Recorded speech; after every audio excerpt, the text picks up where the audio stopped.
kids, with February coming and January ending, we have this contest going on right now where the person who does the best can I say that right?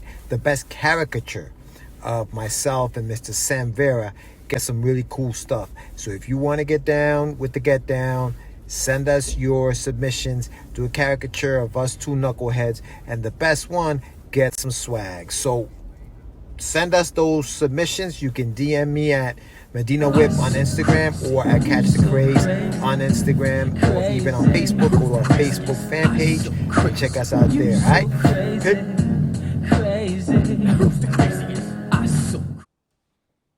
Welcome to Catch Da Craze.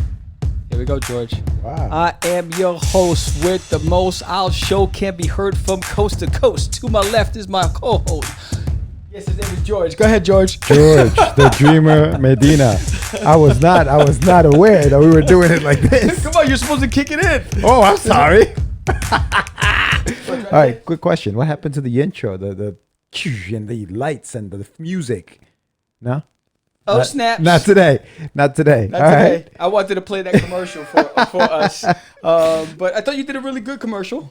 Thanks, man. It looked like I was like some kind of refugee in some cave or something. Like third world I country. couldn't speak. I was like... You're like in the backseat of a car on your way to your last meal. Yeah. I was like, sorry about that, guys. But yeah, no, I'm okay. Yeah, no, actually, yes. So the caricatures. So yeah, send them in. The best one wins. And what are they winning? They're winning. Yo, win a brand new. No, I'm sorry. So, some swag. Some swag plus an entire month of commercials on. So we do 4 shows a month. So you get a commercial on every one of our shows. There you go. Just like that commercial you just saw us opening up with Mr. Medina, right? You're good, you. So, and you get interviewed on our show. There you go. So what more can you ask for? So basically, I am the crazy man. That is the dreamer. Dream on, right? So give us your best renditions if you want to get down. That's it. Right? That's it. So today's a fantastical day. Very good day. Very good day. Today we have a friend of mine, Mr. Cristian Aluas, who is a writer. He's an artist. He's a publisher. He's a freelance. He freelances doing all those things. And he's got a book. He's got a book that he put out. It's called It's a Living. And it's going to tell us all about being a freelancer in the 21st century. And so he has tips on how to survive this crazy market. And it'll be fun. It'll be fun talking to him. I haven't spoken to him in a little bit. He does a few shows. And so, yeah, we'll see how that goes. I hear some noise in the background. So I did ask to put the canines in the kennel while we're doing our show, but obviously no one listened to me. The vicious canines. Yes. So please pardon the noise in the background. This is what happens when you're recording these shows. So he's got a book called In Living. How you living? It's a living. How you living? In living color. No, it's a living. Like a balloon. So you're never too late and you're never too soon. Take it from me. It's all right to be. In living color. I didn't even know you knew those lyrics. Yeah, man. Holy cow.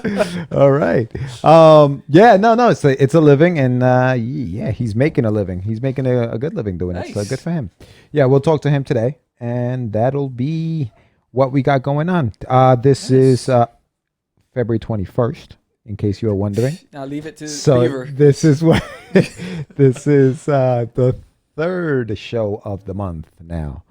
Next week we'll have Eric Hutchinson closing out the month, and that'll be good. If you even dare ask me to try to do what this man just did, well, I'm telling you. But you send me the breakdown. Like, hey, listen, I just gotta not necessarily memorize it, but You know what it is? I'm a pipeline. And there's a lot of data moving through that pipeline, right? There you go. So nothing sticks because I'm constantly moving. So constant motion. So it's like it sticks. There you go.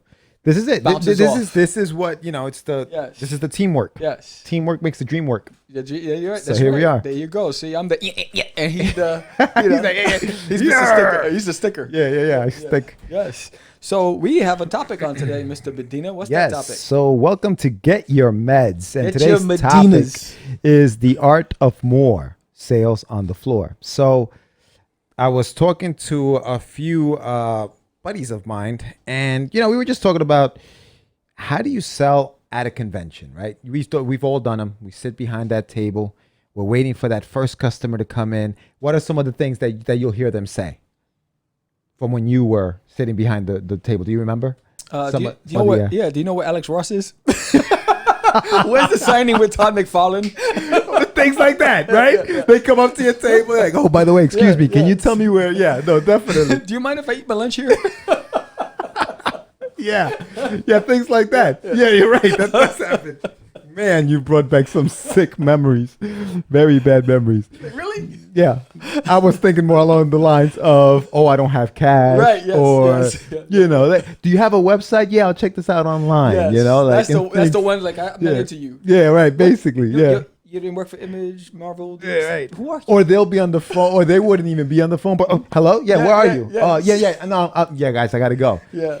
All of the the things that people will say. So I was just asking people online. I went on Facebook, and I was just asking some of our peers what are some of the things that they feel helps with the sales. And I kind of wanted to ask you, like, what are some of the things that you feel like help when it came to sales? I think the number one, presentation. You got to attract them. So I think the first thing is make sure that your stuff pops. You have a nice banner. If you have a tablecloth. Right. The show must go on. Yes, don't worry about it. The show must go on. The show must go on. You have a nice tablecloth. You have a good presentation. That's number one. Yeah. Second thing is, you need to look engaged. Yeah, I'm like losing my snap. Yeah. No, you're good. You need to look engaged. Yes. Hold on. Control the mongrels. So this is what happens, right? The savages. These are technical difficulties. It's all right, bro. Savages. Stuff happens. This is what happens. It's never happened before. I'm sorry. Apologize. That's all right. You have to look engaged. I said so. Number one is making sure that everything, your setup looks good. You're not the biggest. We'll get into that later. Then I think what's worked is the conversation. It sucks if your head's down and you're drawing, someone stops, and then you look up and you're like, oh, hey. And then you go back to drawing. Right. I think, look, everybody knows being in a convention is not the most ideal place to be when you don't have notoriety and you don't have a big name behind you. Right. But you need to stand. But when you're standing in front of the table, it's easier to engage them because your body acts as a barrier. So when they walk up, now you're standing, preventing them from moving forward. And you go, hey, check this out. Boom. If this story's about this character, and start talking about the character before you start talking about, I created this and I wrote this. Talk about the story. Get them engaged. Get them to pick it up and open it. And I think those things work. Yeah. It's when you said that, everybody knows that it's not the most. It's funny because when you first start in this game, when you first come up and you're like, oh, I'm going to do my first convention, it is exciting. Yes. And you're like, I can't wait to be behind that table. And then you get behind the table. Because the whole time you might have just been at these conventions and gone and checked them out and saw your artist. But once you're sitting behind that table, it's a whole different ballgame. It's ridiculous. It is. It's work. Now you're working. Yes. It's not fun in game. It could be fun, and it can be. Don't listen. I don't want anybody to think, oh, this thing is. No, it can be fun. It really can. And you can make it fun. But you're there for business. You're there to work. Yeah. And so you have to look at it that way. But the mind, the mind game is make it look like I'm having fun doing work, right? So, like you said, engaging, and it's funny because Jerry was one of the people that answered on Facebook, Right. and he said that look approachable, stand up, engage, and that is. Oh, look at you. Yeah, I gotta see your face, Oh, man. look at that. You can move. All right. I got ADD, bro. You can't just start moving I'm things sorry. around on me. I'm like a cat. I'm blocking Like- the dreamer. So engage, and you touched on that. Yeah, definitely. As soon as you see somebody come over, the last thing they want to do is make that eye contact with you. Yes. Because now they know. Oh, damn. And now they got to come to the table. Yes. But when they come to the table, have a conversation with them. Don't just jam a book in their face. Here, Yeah. buy my stuff. Yes. Ask them what they like. And don't, What are you into? And don't make the biggest mistake. Yo, I see you got the latest Spider-Man. Yo, I love that joint. Blah, blah, blah, blah, blah. Yeah, I'm here to see this artist. Oh yeah, I saw him over there. All right, cool. Thanks. Keep them on your. Acknowledge the fact that they're already there because Right. number one, most people here's what they want in their back of their mind. They want to get something signed. Yep. They want to get photos. And they want to be the one to say, I discovered, I was one of the first ones to buy that book, the next up and comer, right? So they're all looking for that next up and coming, Sure. whatever. So they're willing to take a risk. So if someone has a budget of $300, they've dedicated $40, $50 to the indies that they don't know, the unknowns, right? true. Just in case they got an extra $50, but the other 450 is going to what I want to buy. Yeah, right. So that's the disposable stuff. If I don't like it, I can just throw it away or donate it. And you want to make sure that you are that independent that they're going to dispose Yes. that extra cash on. Yes. And there's a lot of competition at these shows. So Yes. it's like you said, you have to stand out. You Yes. have to have the banner. You have to, you Yes. have to make that look like, I may want to buy this book. Yes. And a lot of it is like that. It starts with the one-on-one, because you're there one-on-one. Now you have an advantage because your book isn't just sitting on a shelf in a store by itself, right? No. The advantage that you have at these shows is that you're there to support that book and say, hey, listen, this is what this book is about. I wrote it. I did all the work in it. Do you want a signature? Make it sound like it's something that they want. You're going to want this book. And I think that you have to try to stay consistent as far as the energy goes. And that's tough too, man. It's like, it's an 8-hour day and you have to, constantly do that, but you have to. Yeah. You have to. Yeah. You have to do it. you Yeah, know? the biggest one of the things, and this is, I guess, let me go back to the topic. The topic is the art of moral sales on the floor, right? Biggest mistake, and I think we all fell victim to it. I know I did. Is no one knows who you is. Like no one knows who you are. You haven't established a rep, but you want to have buttons, T-shirts, action figures, all this stuff that you're spending your money on to try to get prototypes of this and all this merchandise, which is overshadowing the one thing you're there for is to sell the book, right? So you're trying to make room on this table for your book, but it's taking a back seat to all this merchandise. So people walk by like, I don't know what he's selling. It's like, oh, well, you know what? I'll take a shirt. Forget the book, right? And you never sell any books. How many times you gone? I can remember. We've had shirts and buttons. They sold one book. Never really got to sell the book. So I think the biggest thing is for independents is go out there and make your product the primary focus. Have your book, have a pinup, and some sketch cards and do some commissions. That's it. And just make that table look good and just focus on that product. But I think what happens, we oversaturate, we confuse them. It's like, what are you selling? Do you think that's a problem? You think having too many, Yes. trying in other words, trying to merchandise your book too soon is a bad look? Yeah, I think if you're going to go that route, number one, you have to have disposable income, right? So if you're going to go that route, that's you want to going to do cost it. money. You're going to do it for like a San Diego Comic-Con. You need to have a booth. You can't have a table. You have to have a nice setup. Give them options and then have it categorized as if you walked into a retail store because that's basically what you're doing, right? So if no one knows who you are and you're trying to over capitalize on a brand that is overshadowed by everybody in the place, make it make sense and keep it to one thing, right? So I've gone and I've seen independents. They have 4 book titles, 4 different shirts for each title. They got all these they got prototype resin action figures. They got all of these things. I did the same thing. I did with trading cards. I went and did all this crazy stuff. Right. I'm sitting on hundreds of trading cards. You know what I mean? We talked to one of our former guests who did, all these resin figures. Yeah. Yeah. They still have hundreds of them in the basement. You know what I mean? I think, you have to build that notoriety. You have to build that reputation. And for the indies, if your look is trying to compete with Marvel and DC, then stay away from alternative comic shows. But if you're true indie, go to the comic shows. But what happens when you go to those alternatives like the Mocha or Alternative Expo, all these things, they're looking for the real, unique looking, black and white, odd stuff, right? So you got to know your market too. You got to know where you're going.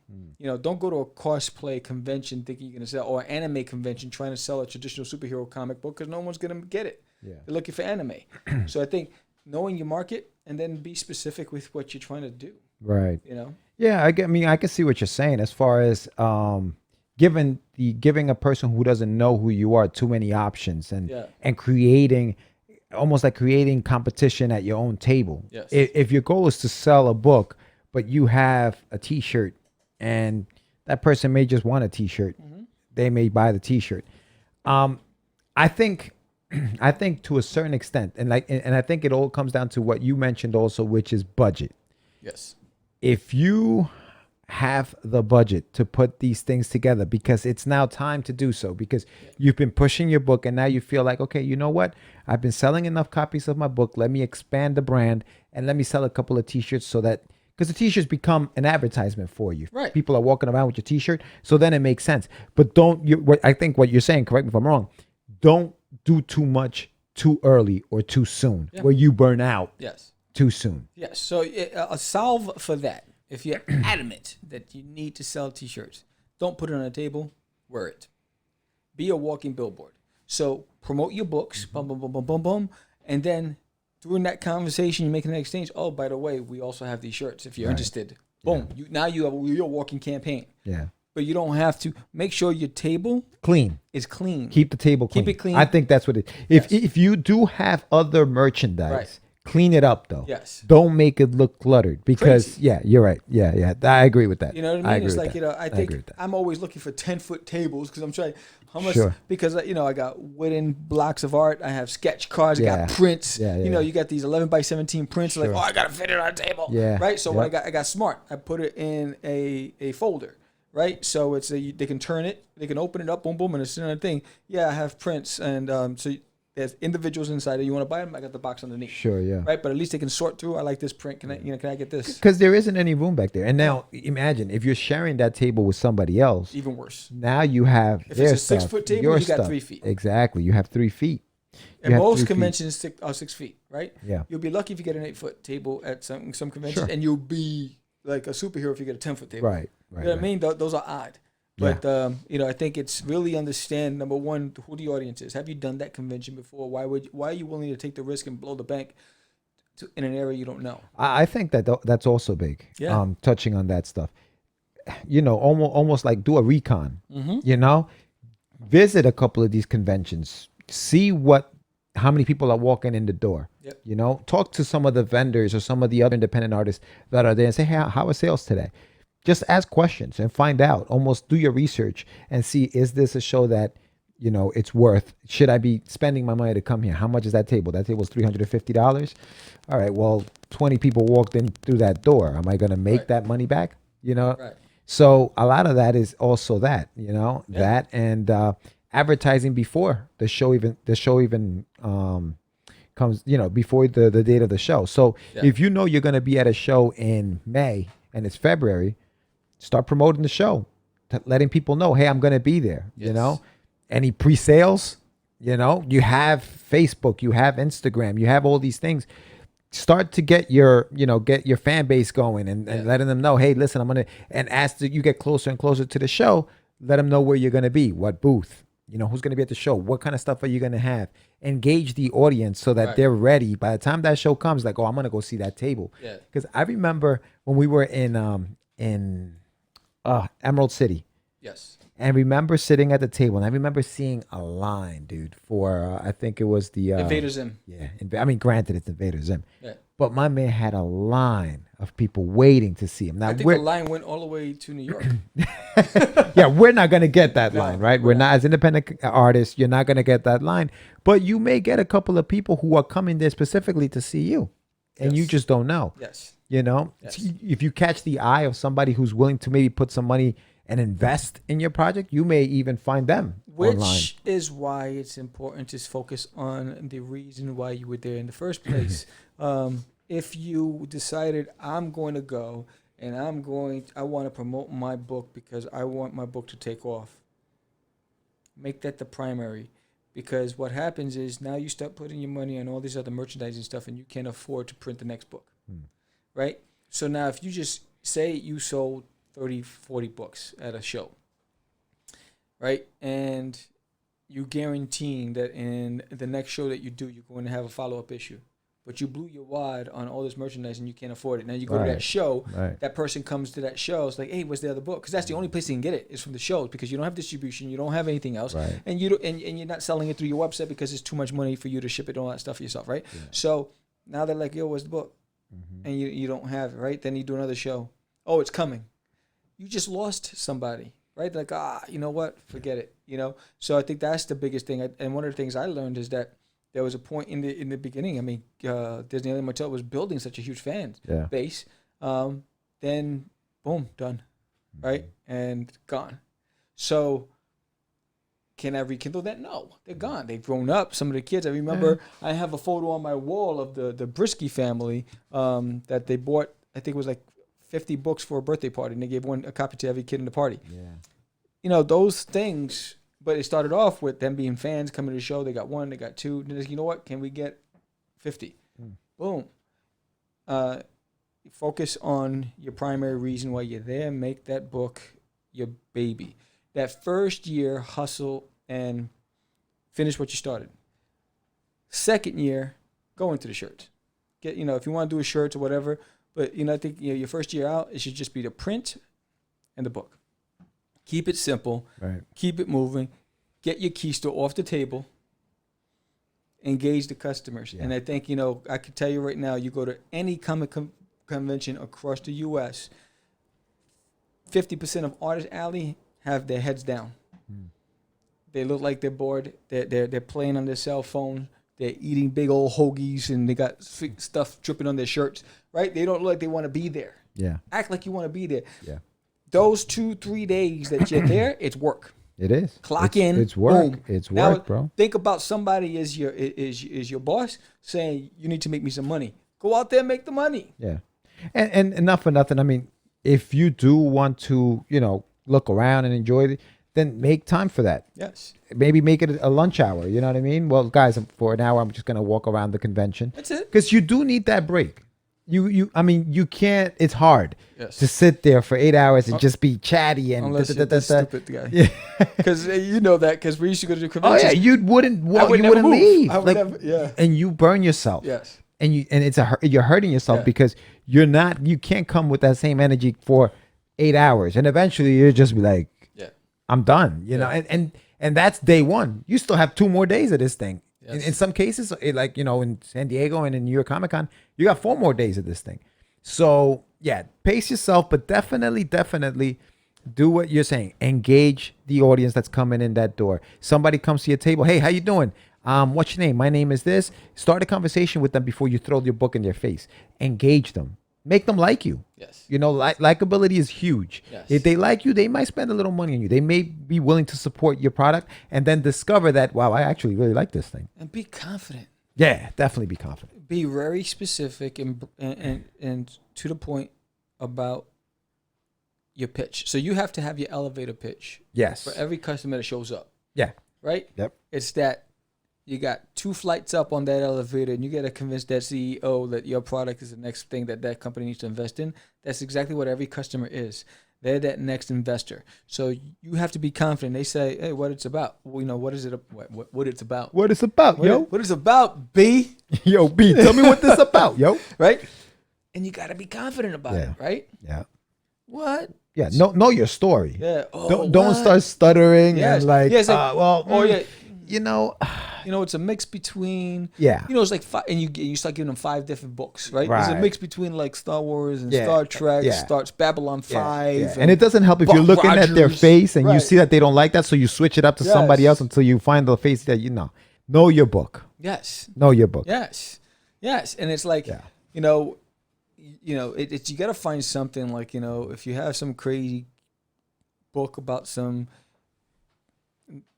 character that feels like, you know, they're the bomb or whatever. You ever met that guy that annoys the hell out of you, and you know he just thinks that he does everything better than everybody else, and you're just looking for that person to fail? They go, yeah. Well, that's exactly what this book is about. It's about that guy, right?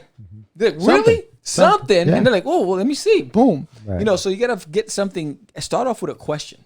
Okay. Yeah. You know what I mean? Get them hooked in. What? You know, find a connection to relate. Right. You know, and I think that's going to be the deciding factor. It's like, you know, it's confidence. A lot of it has to do with confidence. Yeah, right. In case you don't know, you are listening to Catch the Craze.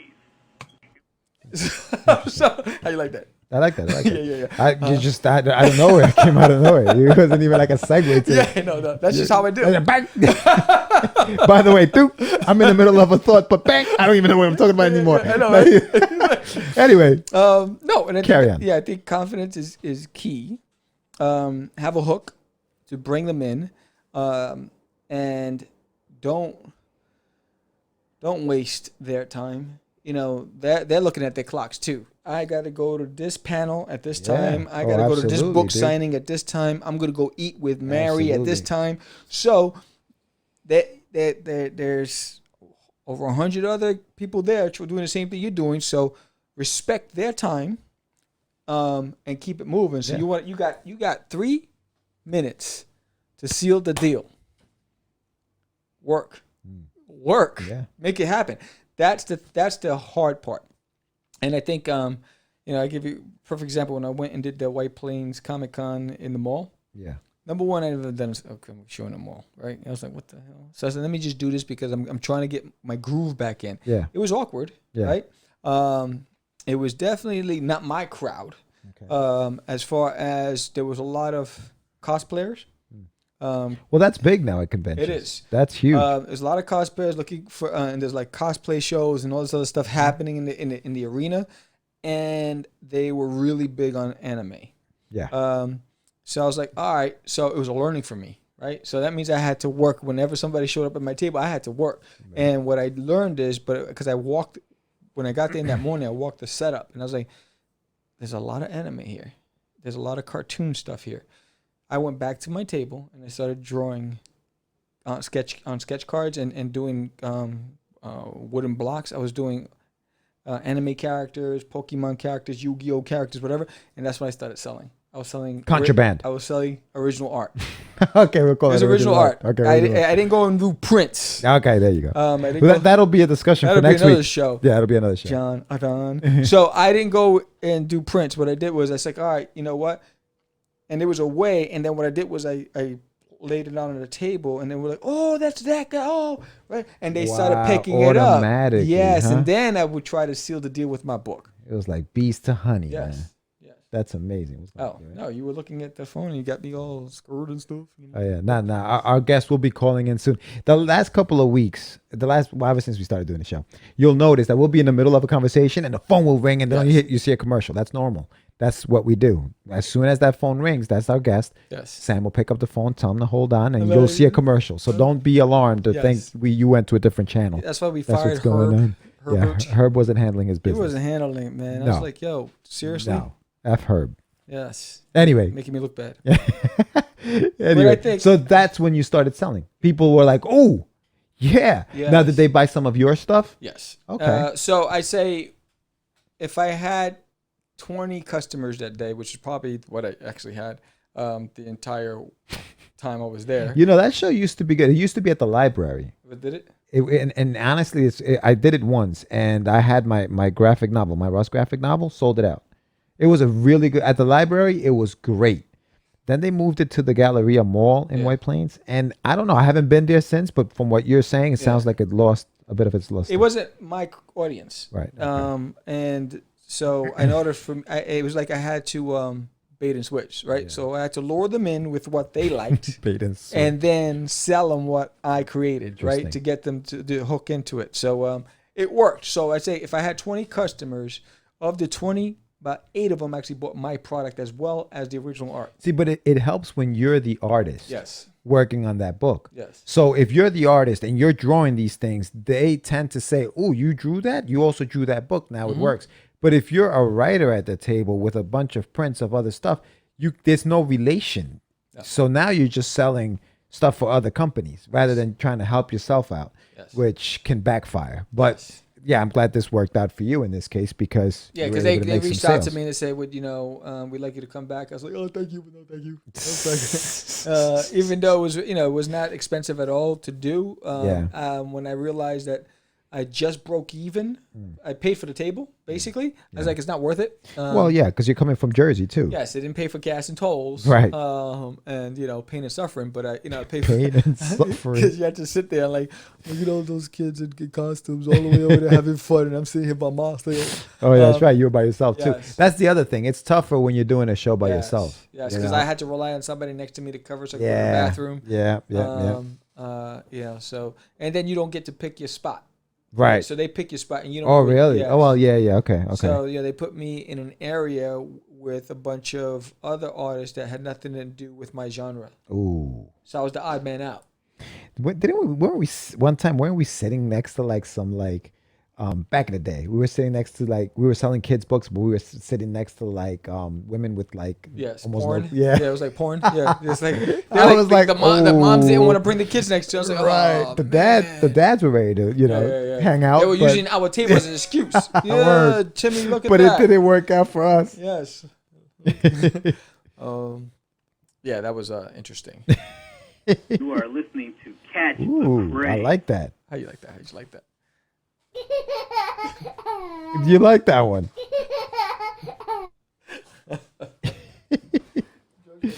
Oh man! Yeah, the Craze Let Man, me yeah. just make sure that our guest is ready to rock and roll. Yeah, I gotta make sure the Bluetooth is on. Make sure all of that stuff is ready to Oh, go. is that even connected? Oh, look at that! He would have called in, and we wouldn't have been able to do this. Nope. Now You know what? It's the first. Well, okay. So, pulling up the curtain. I do this every month, but we get together, Sam and I, and we record 4 shows in 2 days. These 4 shows will then be played every week. So, even though this is the 3rd show of the month, it's really our first show of the month. So, literally today we're getting together. And we're going to record 2 shows today, 2 shows tomorrow, and then spread them out. So that's why the first show is always the one where like we're kind of getting back into, Yes. what we got to do. You'll hear dogs in the background, things of that nature. But by next week, or when you listen to the show next week, or even when you listen to the first show of the Not month, next week. you're gonna be like, oh wow, yeah, there is a difference. Trust me, you'll Yes. know when you know. Crush, grooving, body moving. Yeah. So Remember Crush Groove? I do remember Crush Groove. Yes. Yes. There's a show on Netflix called Evolution of Hip Hop. Have you seen that? I have it ready. Yeah. But I've been watching other stuff. I watched a documentary on the military, the Rangers. really? Yeah, our Rangers. Oh, Caller. we're gonna go to commercial There it is. and.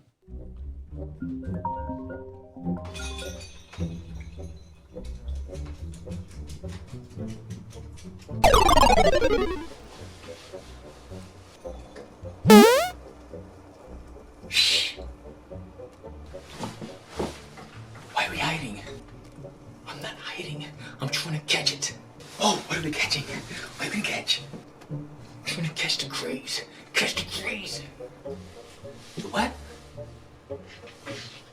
The craze? Like the disco craze? No. No. What are you wearing? What do you mean, what am I wearing?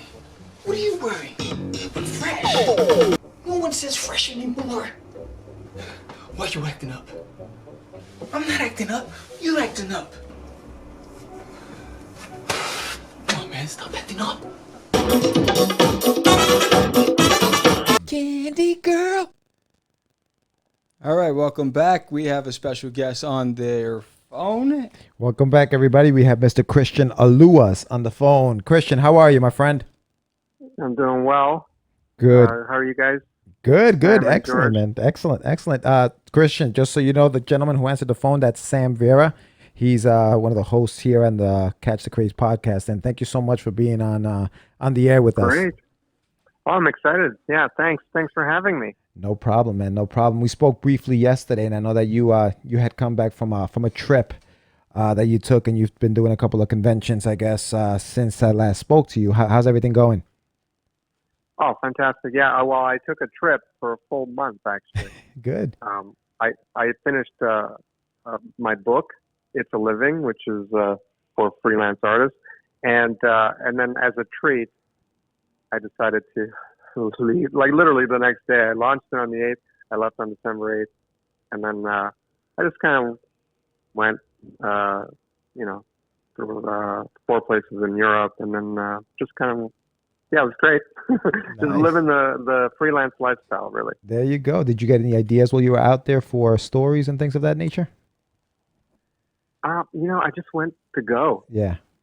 Just to Like it enjoy was yourself. like, I'm processing it to see what I got out of it. But like mostly, I went on sabbatical to just be out there on my own. Like just explore a couple of countries that I hadn't been to, and then and a couple that I had. Nice, man. Nice. Yeah, you know what? We all need that. And for people who don't know who Cristian Aluas is, he is a writer, creator, artist, and you have a book, like you just mentioned, called It's a Living. And Correct. it's surviving as a freelancer in the 21st century.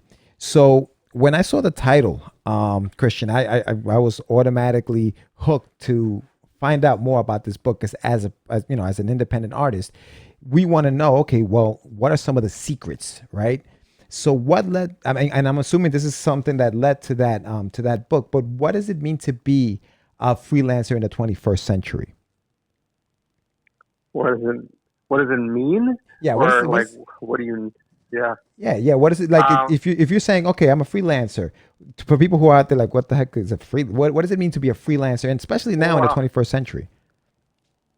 Yeah, well, it's that's a great question. So, because it kind of requires a more specific answer. Mhm. Well, the difference is mostly the online element. That's really like the big difference in the 21st century as opposed to the 20th. There you go. And that's kind of the biggest chapter that in the book, which I address like in great detail, which is freelancing online chapter, and that's we can come back to that. Yeah. But that's really the main element.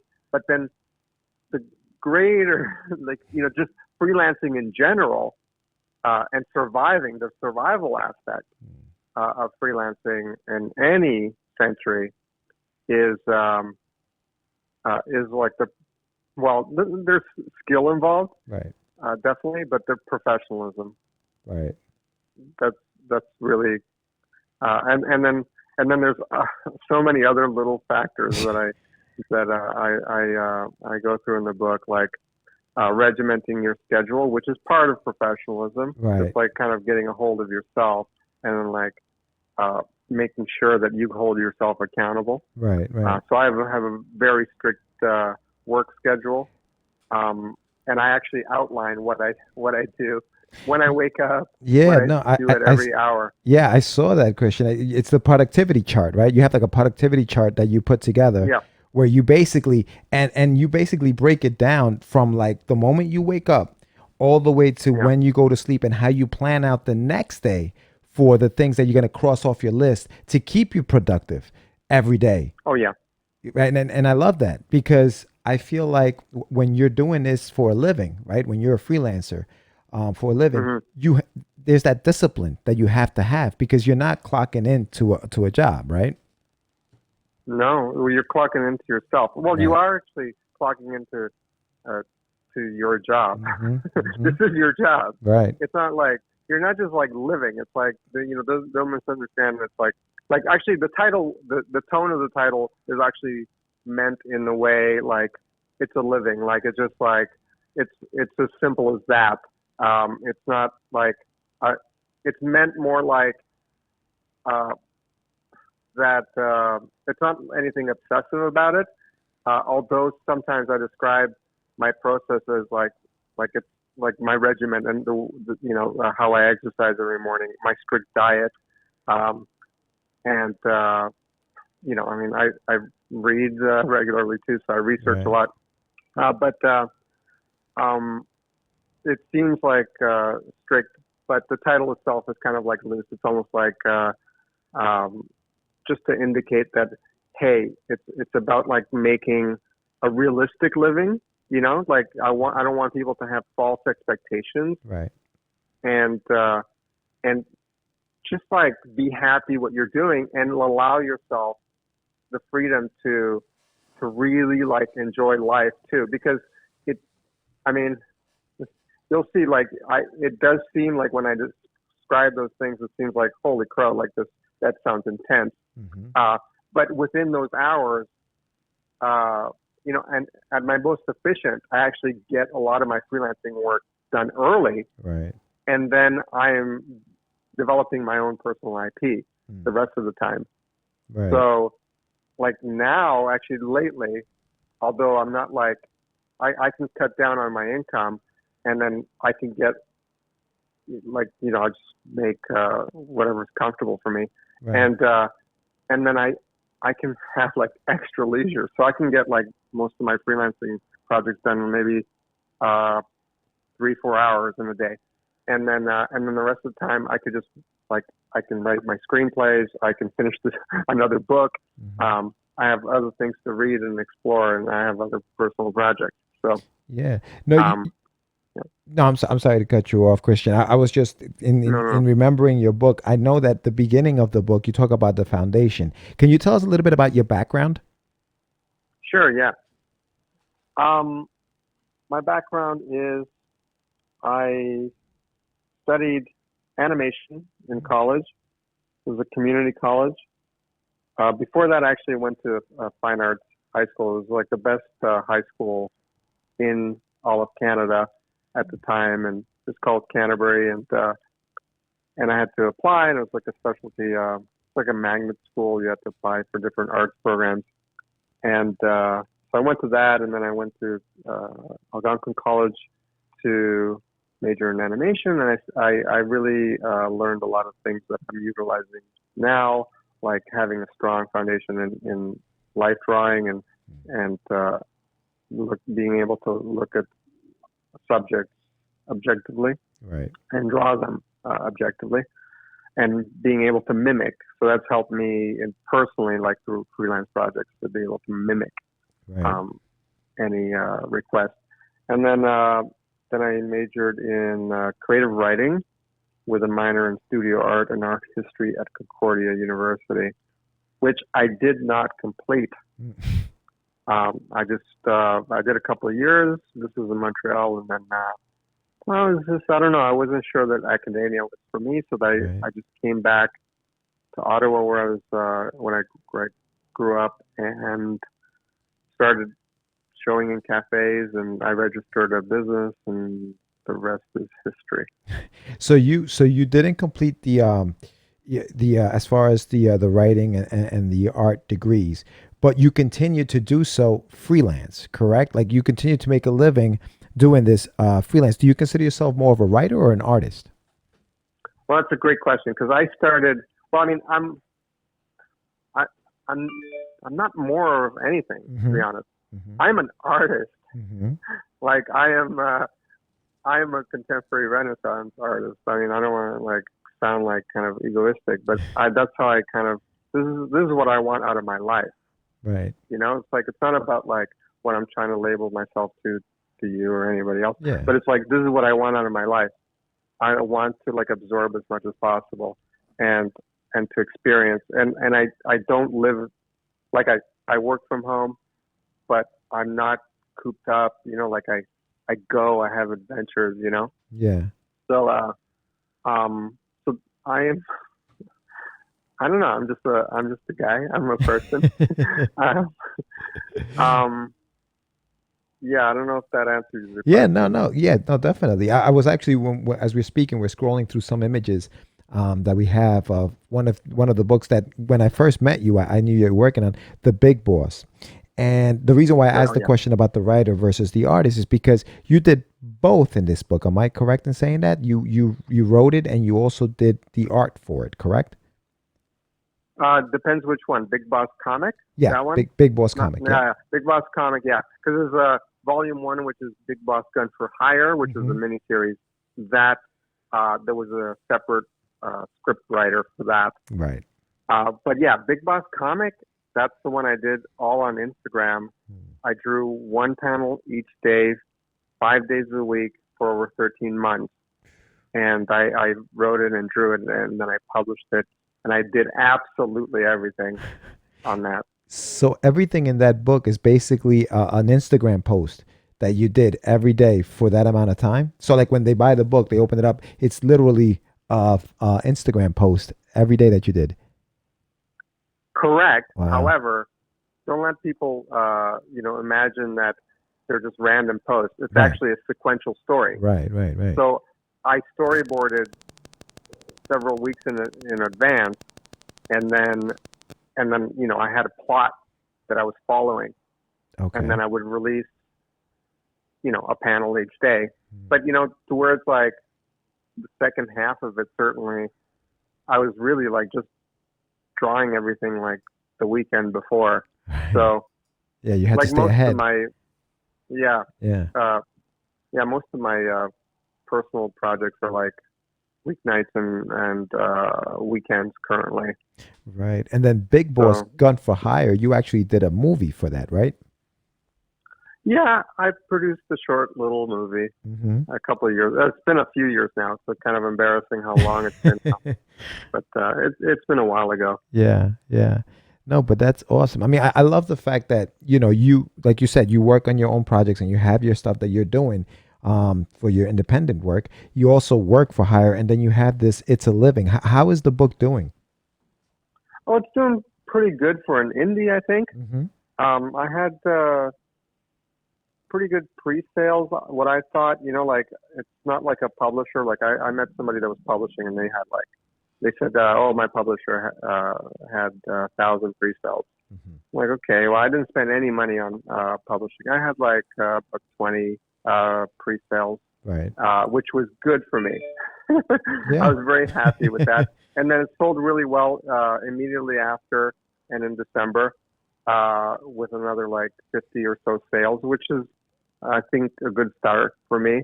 Yeah. And then now I'm running some ads, and I'm wondering if I should increase the amount of ads on Amazon. Right. To see if I can get traction. And then it's listed on Drive Through Comics, and it's sold well there. I think they're running some ads for me, Right. a couple of banner ads, so that's good. And I'm just trying to get it out there because, especially this first year, I just want to get it out there. Yeah, no, definitely. We actually, before you came on, we were talking about sales and selling, and some independent artists and at shows and things like that. What are some of the things that have helped you sell, like whether it's this book, It's a Living, or even when you were pushing the Big Boss comic? What are some of the tips that you maybe can give some of like the audience as far as selling their projects? Selling like Yeah. your own product? Correct. Oh, yeah. The best thing is like have a little log line, which means like it's just it's like an elevator pitch. So, let's say like this is a kind of like in movie talk, if you meet like Steven Spielberg in an elevator, Right.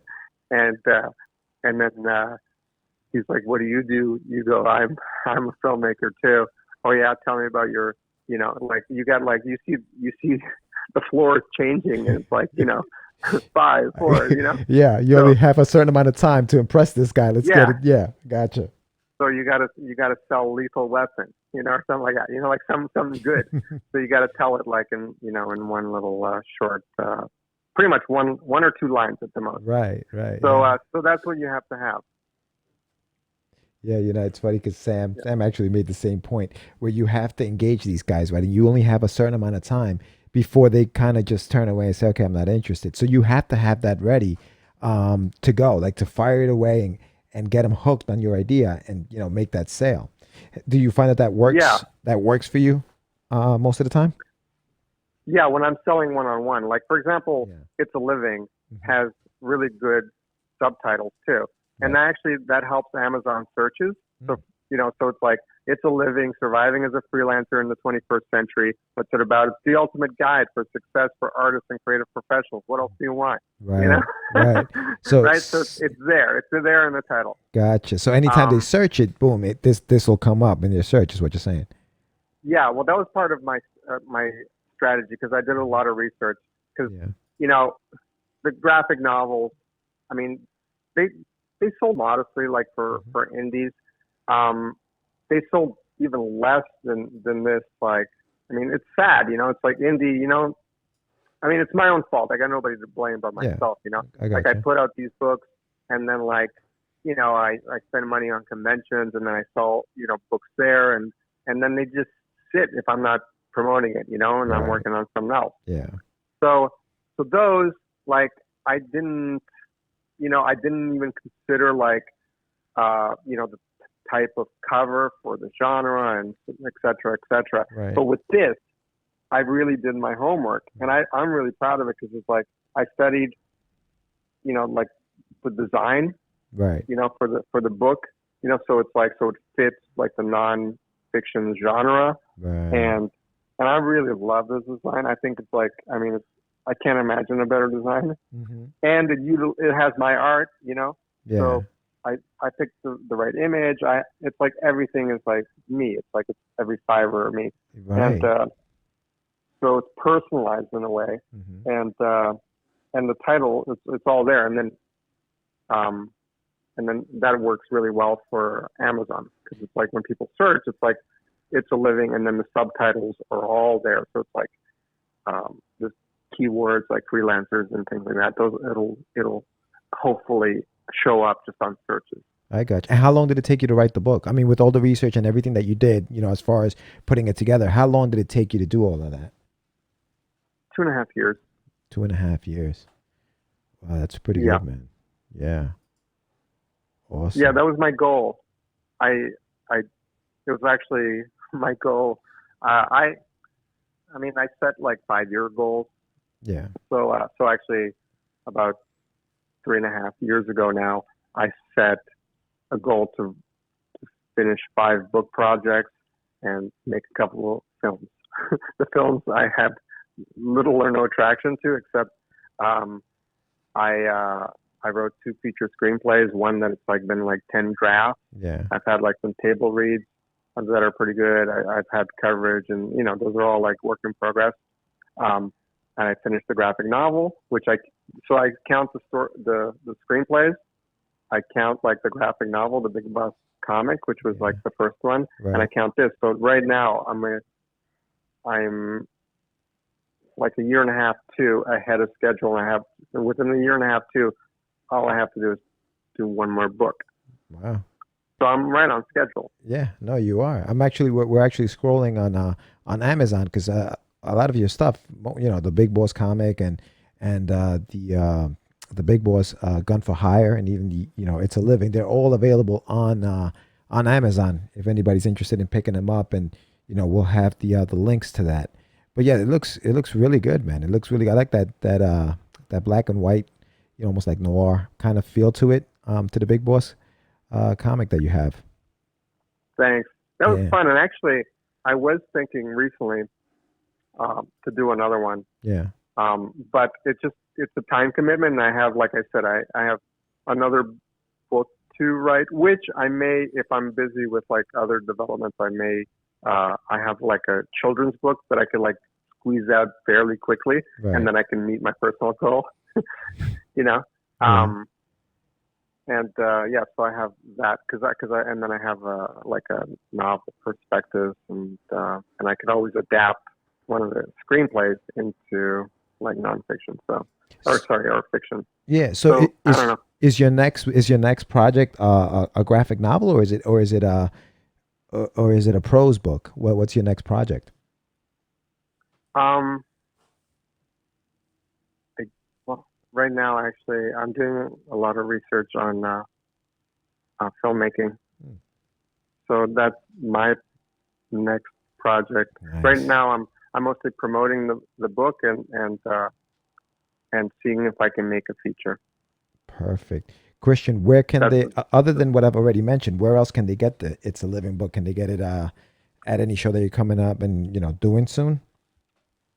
I'm not really. I will be speaking at a convention this coming weekend on the 9th. So Sunday the 9th, I'll be at Fanfare NYC at the High School of Art and Design here in New York. And I'm a part of a panel called Freelancing Isn't Free. Nice. So, which is perfect because it's all about surviving as a freelancer.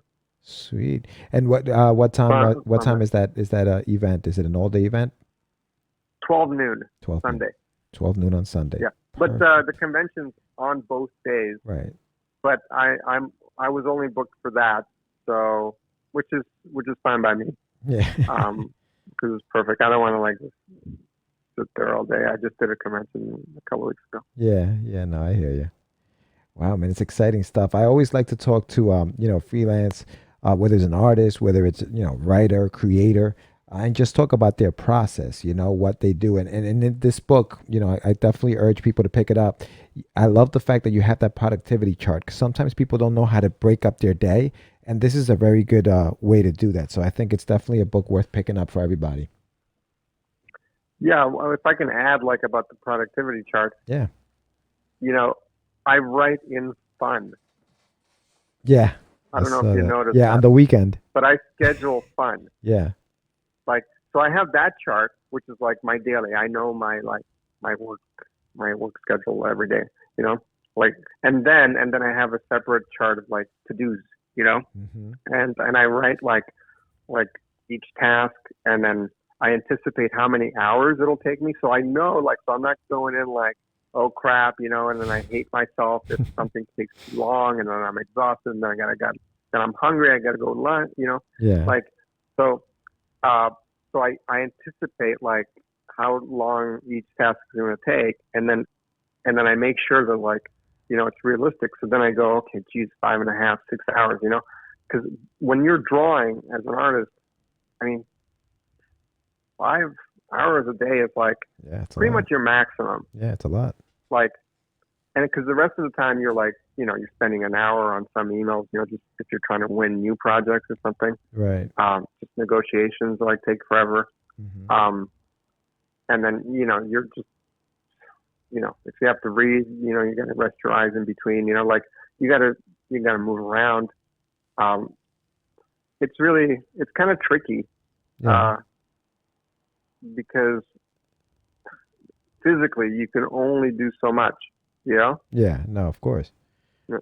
Of course, before you start, whether it's, you start just tiring out, and then the productivity, or the quality of productivity kind of fails at that point, right? Because you're just too tired to do anything, not just productive, but good in a sense. Yeah. Yeah, no, I agree 100%. Yeah, outsources has its own challenges too, and I write about that too. Well, I'm telling you, this book is full of stuff that I think that if you're a freelancer out there and you definitely want some good tips, you definitely have to pick it up. Where can they contact you, Cristian? Where can they find you? Well, I post stories on @BigBossComic on Instagram, and then my website csa1.ca, and then that's it. You can find me on Facebook if you want, which is just as long as you spell my name right, you'll find me. And that's Cristian. That's Cristin without an H. Aluas. A-L-U. Am I pronouncing that right? I've been pronouncing your name, but Aluas, is that correct, or is it Aluas? No, it's Aluas. Ah, I apologize. I've been pronouncing that the whole time, No. Cristian. That's Oh, why, man. on the cover there's a Sevilla underneath the F. Ah, yes, I see it. I see it now. Romanian. Well, Christian, listen, I wish I had more time to just keep chatting away, but we're running against the clock here. I thank you so much for coming on the show. Oh yeah. And I So definitely, fun. Thanks, George. yeah, no, definitely. And we will definitely be in contact. I'll definitely be talking to you because I definitely want to pick your brain about some of the stuff that I read in the book. So definitely I'm happy we'll to chat anytime. soon. Yeah, for sure. Thank you so Yeah. much, man. And that goes the same for readers. Like if they want to once they read a couple chapters or something, if they want to have if they have questions, I'm happy to answer. There you go. Thanks, Christian. Have a good one, bud. Cheers. Good Take night. care. Bye. There is no better way to start the day than with a cup of Joe and an episode of Catch Da Craze. I'm so crazy. You so crazy. Crazy. I'm so crazy. And we are back, and you You are. are listening to Catch the Craze.